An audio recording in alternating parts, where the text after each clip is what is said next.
వచ్చి నువ్వు ఓడిపోయిన ఎమ్మెల్యే నువ్వు, ఒక ఎంపీ వచ్చి నీకు జీ హుజూర్ అనాలా? గెలిచిన ఎంపీ, యాంటీ వేవ్లో గెలిచిన ఎంపీ నీ యుగాలంలో నేను పాల్గొనాలా? ఎట్లా పాల్గొంటాను? ఏం ప్రోటోకాల్తో పాల్గొంటాను? నువ్వు ఆఫ్టర్ ఆల్ ఓడిపోయిన ఎమ్మెల్యే నా ముందు.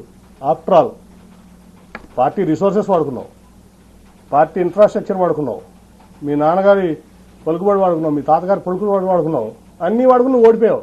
నువ్వు నాకు రూపాయి డబ్బు ఇవ్వలేదు, నువ్వేమి ఇవ్వలేదు, నేను గెలిచా రెండు సార్లు. నీ పార్టీని బుధాల మీద పెట్టి మోసా కృష్ణా జిల్లాలో 2013 నుంచి 14 లక్షల అయ్యే వరకు నా ఆస్తులు అమ్ముకున్నా, వ్యాపారాలు మానుకున్నా. ఏం రైట్ ఉంది నీకు?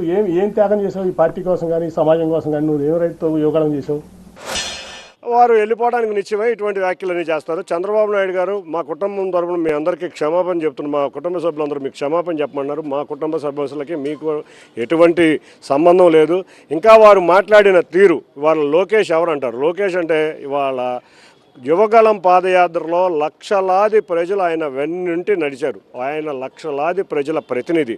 ఒక రాష్ట్ర ముఖ్యమంత్రి కుమారుడు, మరొక మాజీ ఒక నందమూరి తారక రామారావు మనవుడైనటువంటి వ్యక్తికి మన కుటుంబానికి పోలికే లేదు.